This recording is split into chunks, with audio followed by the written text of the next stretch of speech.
The big financial lie, why your salary is not wealth. Steve, a few weeks ago we talked about it's only $400 a month or it's only so much per month. You'd be amazed on how many times I've heard people say, "Well, but I make X amount of dollars a year." Well, okay.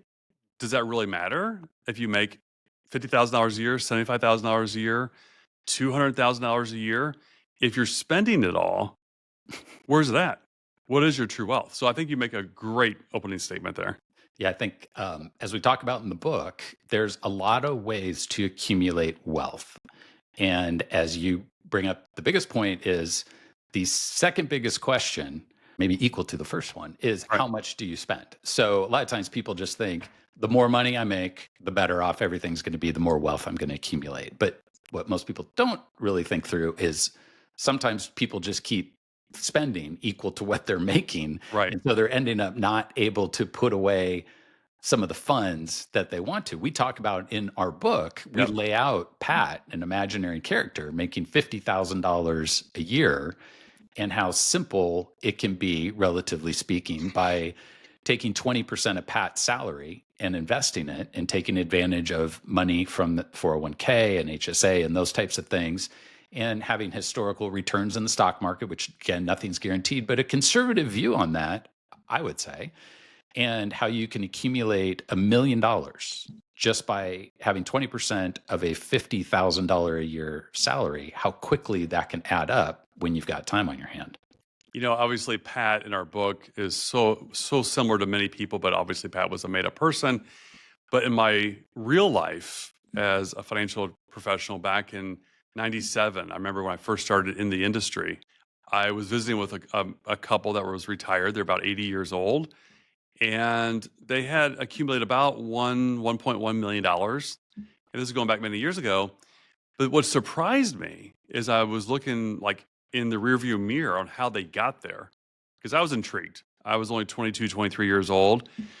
And the thing that really stood out to me is they never made more than $29,000 a year. Wow. Yeah. And so you look at how disciplined they were to live within their means. There was no significant inheritance that came in. Because that was my first thought, was who potentially passed away and left them money. In fact, their parents died broke from the from all going back to the Depression and everything else. But it made me think, wow, I mean, they never made more than the $29,000 that we saw. And they said, no, we just acted like we were going to go broke. And we always ran from that fear, because the fear of running out of money, or the fear of losing money, or the pain of losing money is always going to be greater than the joy of making money. And that's what they ran from. And it really taught me early on, like, it truly is. It sounds like an old cliche. It truly is. It's not what you make, but it's actually what you keep and what you save.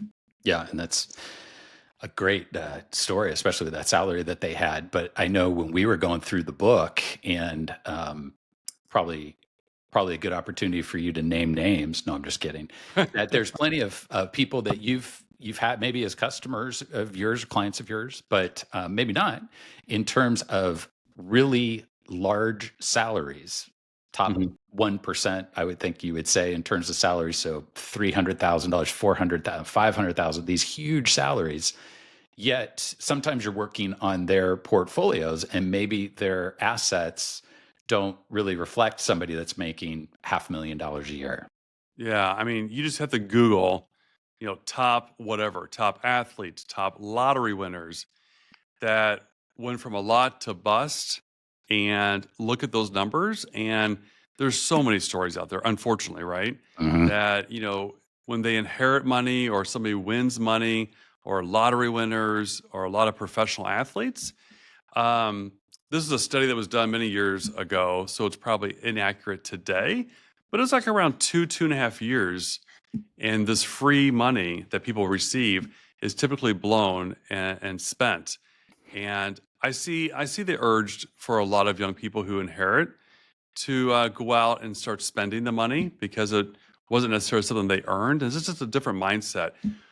But more importantly, we talk about it as well, as far as estate planning, not to bank on any type of inheritance, but look at your own portfolio and look at your own revenue source. And you should not be identified by the person that makes 50,000 or 150 or 250,000, identify yourself as how much are you saving per year for your future.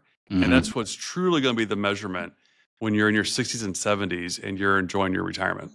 And as we've talked about many times as well and mentioned in the book, that's why it's so critical to start with some of these things that are in the book, if you can, right when you start having a job, your first full-time job, because when you start managing it, we talk a lot about in the book, what gets measured gets managed. And if you have a budget and you stick to your budget and you're used to your budget spending this amount, when you're not making maybe a lot of money, that when you get to be further along in your career and hopefully your salary doubles compared to what it was, or triples, that you're still kind of living close to where your original budget was.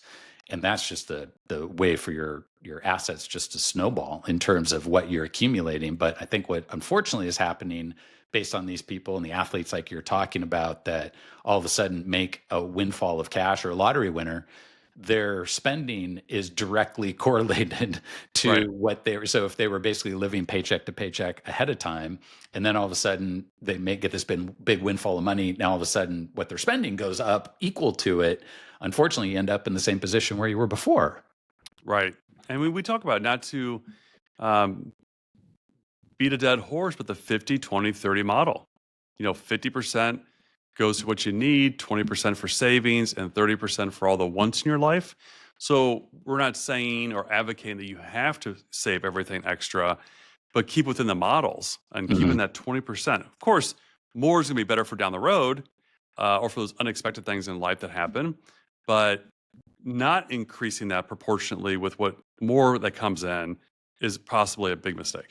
Yeah, and as we talk about in the book, sometimes when you're first starting out, or depending on your circumstances, maybe 20% is not possible. Mhm. But having a plan, starting out 5%, 10%, having a goal to try to ultimately get to that 20% would Yeah, be great. And another thing we talk about more in depth in the book is accumulating assets, right? And not liabilities. So the more that you're having stocks, or maybe a home, or things like that you own, that are actually going to increase in value versus be a drain on your finances month in and month. absolutely. Thanks, Mark. It's a great conversation. Good talking with you, Steve.